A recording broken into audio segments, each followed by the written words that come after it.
In June of 2019, Algeria banned protesters from waving this flag, stating it was an assault on Algeria's Arab identity. Why? Because this is the flag of the Amazigh, the indigenous people that have occupied North Africa since, well, pretty much forever.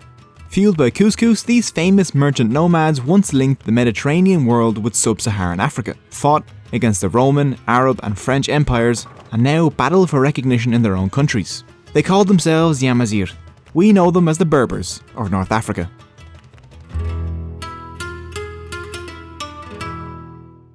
Berbers have a unique culture and language, separate from their Arab neighbours.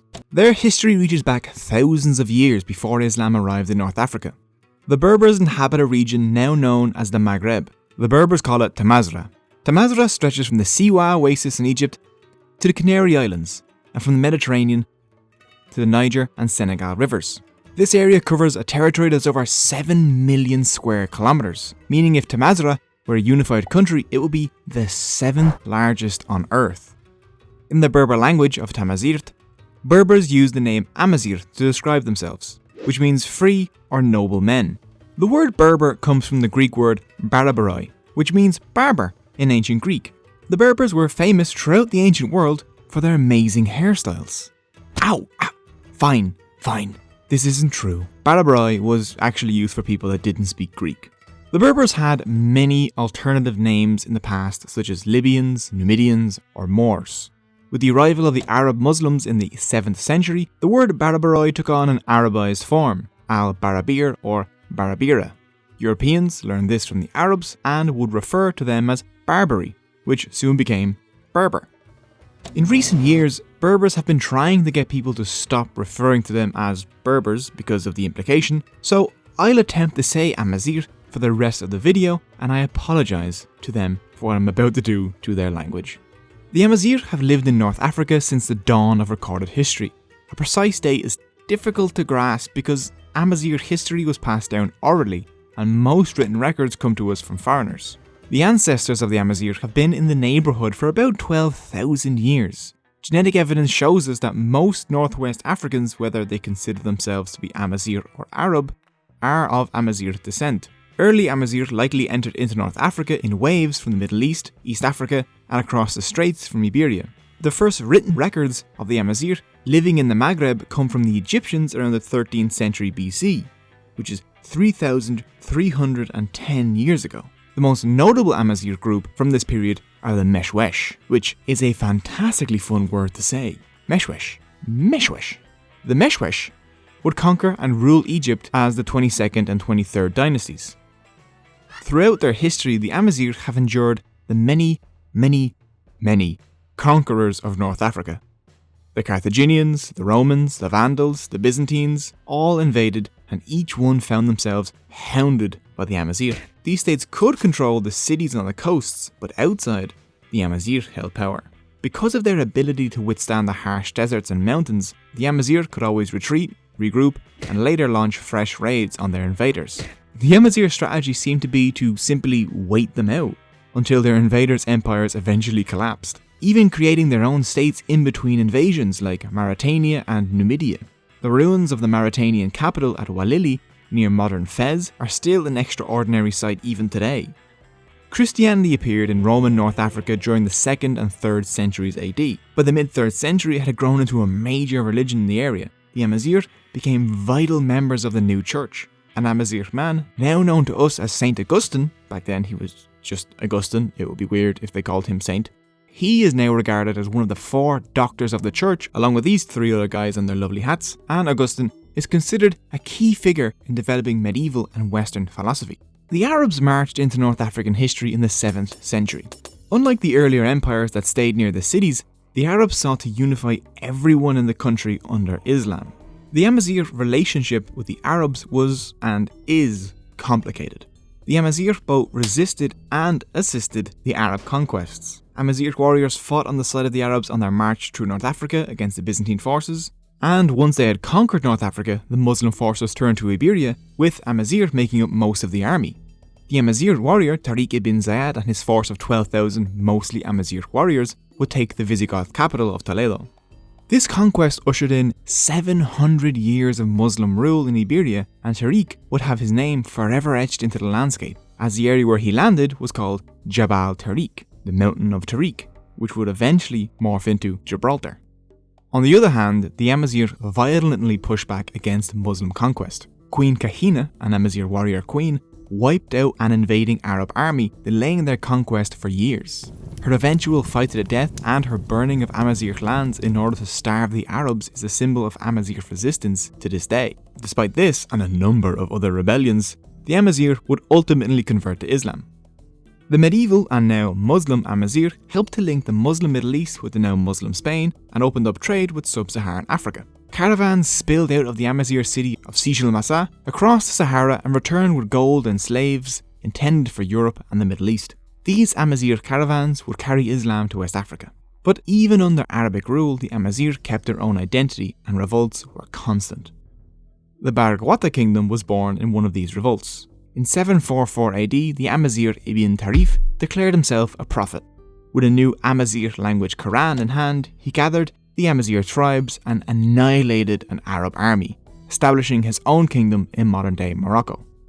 This was an unbelievable development. Reciting the Quran in anything other than Arabic was heretical, but Tarif and the Amazigh weren't going to let a little heresy get in their way. This Amazigh version of Islam was a fusion between different sects of Islam, Judaism, and traditional Amazigh beliefs. This incident shows just how strong Amazigh culture was.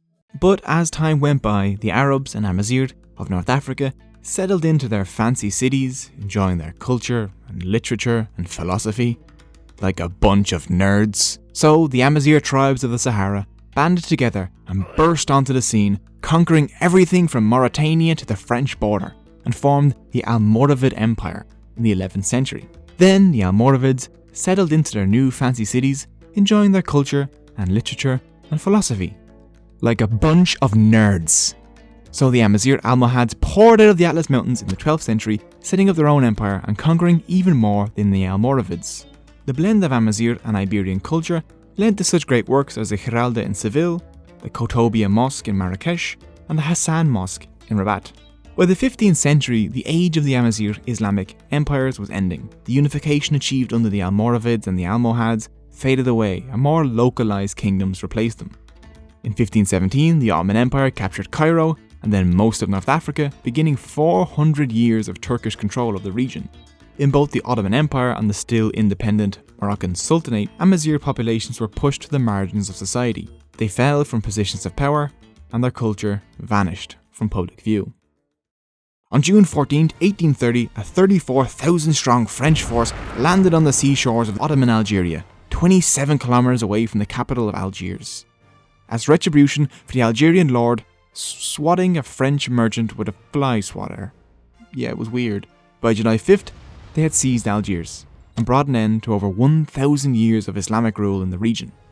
While most of Algeria fell to the French within months of their 1830 invasion, it would take 30 tough years for them to take Kablia, the mountainous homeland of the Kabyle Amazigh people. The French brought in a divide and rule policy for the Amazigh and the Arabs. The French saw the Kabyle Amazigh as more European than the Arabs, and tried to turn them into some sort of native colonial partner. They taught them French and funded their schools more than the rest of the non-French Algerian population. The Kabyle, however, rejected the idea and ironically went on to hold key positions in the Algerian independence movement. But after winning independence from France, Algeria and Morocco established Arabic, and only Arabic, as their official language. A process known as Arabization was started as the new states tried to unify under a new Arab-only identity. The Amazigh had to study and learn Arabic in schools while their own languages and cultures were shoved out of public view. Obviously, this made things quite awkward, and tensions between Amazigh groups and the governments of North Africa grew over linguistic and cultural issues.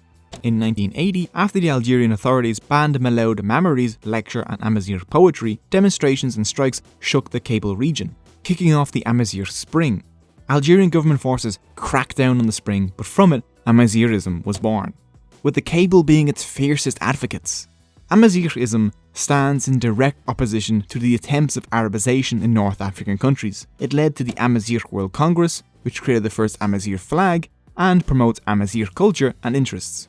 The Amazigh flag is made up of blue, green and yellow horizontal stripes, symbolising the Mediterranean Sea, the green mountains of the region and the Sahara Desert. The symbol in the middle is the letter Yas, which is unrelated to the new English letter Yas. It means free man. In 2001, tensions escalated further when an Amazigh student died in police custody. Riots and protests swept the country, especially Cablia.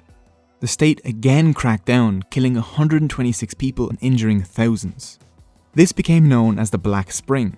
In the aftermath of the chaos, Algeria made some concessions to their Amazigh population. Just 1 year later, Algeria made Tamazight a national language alongside Arabic. It gained official language status in 2016. Since then, the language rights of the Amazigh have improved slightly. In Morocco, for instance, they prohibited parents from giving their children Amazigh names until 2014. Tamazight is now an official subject in Moroccan primary schools, although it still isn't taught in all schools as was promised. So progress is being made, but the Amazigh have to keep pressure on their governments in order to continuously win these concessions. Now let's have a look at the culture of the Amazigh. Popular culture likes to depict the Amazigh as nomads, yet the bulk of them have been established farmers for thousands of years. The Tuareg, the veiled blue men of the Sahara, are some of the only nomadic Amazigh left. Women in Amazigh society have considerably more freedom than their Arab neighbours, and serve as the main artists. For most of history, it has been the women that weave the magnificent coloured carpets, the women that wore the intricate tattoos on their faces and henna tattoos on their hands and feet, or the stylized headgear on their heads. Women are the public symbol of Amazigh identity. In the lands of the Tuareg nomads of the Sahara, the camps are controlled by women. The women choose their husbands and can own property, divorce, lead raids, take part in the tribe's administration, and do not have to wear the veil common in other Muslim societies. In fact, in Tuareg culture, it's the men that wear the veil. The Amazigh are tribal, with each tribe going under the name of a shared ancestor, whose Ait, or people, they claim to be. Amazigh society is quite democratic, with all families and tribes being apparently equal and governing themselves. Controlled by codes of honour and a council of elders called the Jama'ah. These councils supervise the political, social and economic issues of the tribe while also dealing with crime and punishment. The Tuareg, however, were historically more hierarchical, ruling over subjects. They have a monarch known as an Amanokal. The Amazigh languages are a branch of the Afro-Asiatic language family, which includes the likes of Arabic, Hebrew, Ancient Egyptian and Somali. They use the ancient Tifinagh Amazigh script, which can be found on rock inscriptions throughout North Africa. The Moroccan and Algerian governments tried to suppress Tifinagh until recently. In Libya, Gaddafi outright banned it, but in the last few decades it has seen a tremendous revival, with more books each year being published in this ancient writing system. The Tifinagh script is now used to teach Tamazight in Moroccan schools. If you pass through cities like Marrakesh or Taroudannt or Agadir today, you will be able to spot shop signs in Tifinagh. The Amazigh language sounds incredible too, almost like a recording being played backwards. Here's a brief sample. While